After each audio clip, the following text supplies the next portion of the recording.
ವಿಶ್ವವಿಖ್ಯಾತ ಮೈಸೂರು ದಸರಾ ಹಬ್ಬದಲ್ಲಿ ವಿಶೇಷವಾಗಿ 2ನೇ ದಿನ ಮಹಿಳಾ ದಸರಾವನ್ನು ಉದ್ಘಾಟನೆ ಮಾಡಲಿಕ್ಕೆ ಇವತ್ತು ತಾಯಿ ಚಾಮುಂಡಿ ಆಶೀರ್ವಾದ ತೆಗೆದುಕೊಂಡು ಬಂದಿದ್ದೀನಿ. ಸೊ ಭಾಳಷ್ಟು ಅಭಿಮಾನ ಅನಿಸುತ್ತೆ. ಯಾಕಂತಂದರೆ ಬರೀ ದೇಶದಲ್ಲಿ ಅಷ್ಟೇ ಅಲ್ಲ, ವಿದೇಶದಲ್ಲಿಯೂ ಪ್ರಖ್ಯಾತಿಯನ್ನು ಹೊಂದಿದಂಥ ಈ ಮೈಸೂರು ದಸರಾದಲ್ಲಿ ವಿಶೇಷವಾಗಿ ಮಹಿಳೆಯರಿಗೋಸ್ಕರ ಮಹಿಳಾ ದಸರಾ ಸ್ವಾಭಿಮಾನದ ಹೆಜ್ಜೆಯನ್ನು, ಭವಿಷ್ಯದ ಕಡೆ ದಿಟ್ಟ ಹೆಜ್ಜೆಯನ್ನು ಇಡ್ತಾ ಇರುವಂಥ ಎಲ್ಲ ಮಹಿಳೆಯರ ಒಂದು ಸ್ಟಾಲ್ಗಳನ್ನು ಇವತ್ತು ಉದ್ಘಾಟನೆ ಮಾಡಿ ಅವರ ಸ್ವಾಭಿಮಾನಕ್ಕೆ ಇನ್ನೊಂದು ಹೆಮ್ಮೆಯ ಗೆರೆ ಅನ್ನೋ ಹಾಗೆ ಒಂದು ಕಾರ್ಯಕ್ರಮದಲ್ಲಿ ಅವರ ಜೊತೆ ಪ್ರೀತಿ ವಿಶ್ವಾಸವನ್ನು ಹಂಚ್ಕೊಂಡು ಹೋಗ್ಲಿಕ್ಕೆ ಬಂದಿದ್ದೀನಿ. ಸ್ಟಾಲ್ಗಳಿಗೆಲ್ಲ ವಿಸಿಟ್ ಮಾಡಿದ್ರಿ, ಎಲ್ಲರೂ ಮಹಿಳಾ ಅವರೇ ಎಲ್ಲರೂ ಕೂಡ ಸ್ಟಾಲ್ಗಳನ್ನು ಇಟ್ಟಿರುವಂಥದ್ದು. ಸ್ಟಾಲ್ಗಳಲ್ಲಿ ತುಂಬ ಸ್ಪೆಷಲ್ ಇದೆ. ಒಂದು ಕಾಲದಲ್ಲಿ ಬರೀ ಮನೆಗಷ್ಟೇ ಸೀಮಿತ, ಮಹಿಳೆ 4 ಗೋಡೆಯ ಮಧ್ಯದಲ್ಲಿ ಸೀಮಿತ ಅನ್ನೋಂಥ ಒಂದು ಕಾಲ ಇತ್ತು.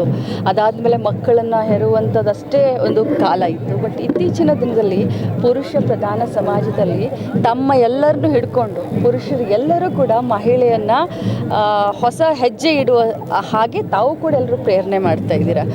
ಇವತ್ತು ವಿಶೇಷವಾಗಿ ಈ ಸ್ಟಾಲ್ಗಳಲ್ಲಿ 10ರಿಂದ 15 ಸ್ಟಾಲ್ಗಳು ಗೃಹಲಕ್ಷ್ಮಿಯ ಹಣವನ್ನು ಉಪಯೋಗ ಮಾಡಿಕೊಂಡು ಮಾಡಿದಂಥ ಸ್ಟಾಲ್ಗಳಿದ್ದಾವೆ. ನಮ್ಮ ಸರ್ಕಾರದ, ನಮ್ಮ ಮಾನ್ಯ ಮುಖ್ಯಮಂತ್ರಿಗಳ ಆಸೆ ಏನಾಗಿತ್ತು ಅಂತಂದರೆ ಮಹಿಳೆಯರನ್ನ ಸ್ವಾಭಿಮಾನ ಮಾಡಬೇಕು, ಸ್ವಾಭಿಮಾನದಿಂದ ಸ್ವಾವಲಂಬನೆ ಜೀವನ ಮಾಡಲಿಕ್ಕೆ. ಸೊ ಈ ಒಂದು 10-12 ಸ್ಟಾಲ್ಗಳನ್ನ ನೋಡಿದ್ರೆ ಎಲ್ಲೋ ಒಂದು ಸಾರ್ಥಕತೆಯ ಭಾವನೆ ನಮಗೆ ಮೂಡ್ತಾ ಇದೆ. GST ಸರಳೀಕರಣ ಮಾಡಿ ಅದರ ಕ್ರೆಡಿಟ್ ಬಿಜೆಪಿ ತೆಗೆದುಕೊಳ್ತಾ ಇದೆ ಅಂತ ಅನಿಸ್ತಾ ಇಲ್ಲ ನನಗೆ.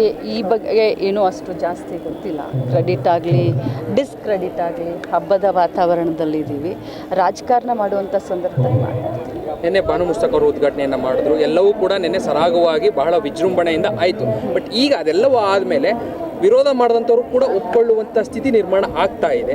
ಒಂದಷ್ಟು ಜನ ಅಕ್ಸೆಪ್ಟ್ ಮಾಡ್ತಾ ಇದ್ದಾರೆ. ಯಾರೆಲ್ಲ ವಿರೋಧ ಮಾಡಿದ್ರು ಅಲ್ಲೂ ಕೂಡ ಒಂದಷ್ಟು ಅಕ್ಸೆಪ್ಟೆನ್ಸ್ಗಳು ಕಾಣಿಸ್ತಾ ಇದೆ.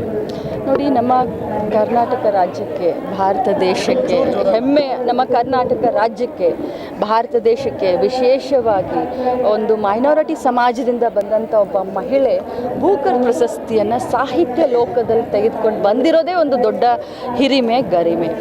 ಸಾಹಿತಿಗಳಿಗೆ, ಕವಿಗಳಿಗೆ, ವಿಶೇಷವಾಗಿ ಸಮಾಜಮುಖಿಯಾಗಿ ಚಿಂತನೆ ಮಾಡುವಂಥವರನ್ನ ಒಂದು ಜಾತಿ, ಒಂದು ಬಣ್ಣವನ್ನು ಕಟ್ಟಿ ಆ ಒಂದು ದುರ್ಬಿನಿಂದ ನೋಡುವಂಥದ್ದು ನನ್ನ ಮಟ್ಟಿಗೆ, ನನ್ನ ಮಟ್ಟಿಗೆ ಅದು ಅಕ್ಷಮ್ಯ ಅಪರಾಧ ಅಂತ ಹೇಳಲಿಕ್ಕೆ ನಾನು ಬಯಸ್ತೀನಿ. ಯಾಕಂತಂದರೆ ಈ ಸಾಹಿತಿಗಳಿಗೆ ನಾವು ಜಾತಿ ಬಣ್ಣ ಎಲ್ಲ ಕಟ್ಟಿಬಿಟ್ರೆ ನಮ್ಮ ಸಾಹಿತ್ಯವನ್ನು ಶ್ರೀಮಂತ ಮಾಡುವಂಥ ಇಂಥವ್ರಿಗೆ ಅದು ಬಹಳ ದೊಡ್ಡ ತಪ್ಪಾಗುತ್ತೆ.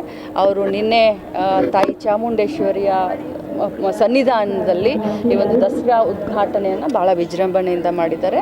ಯಾರೇ ಆಗಲಿ ಕೂಡ ಅದನ್ನು ಒಪ್ಕೊಂಡಿದ್ದಾರೆ.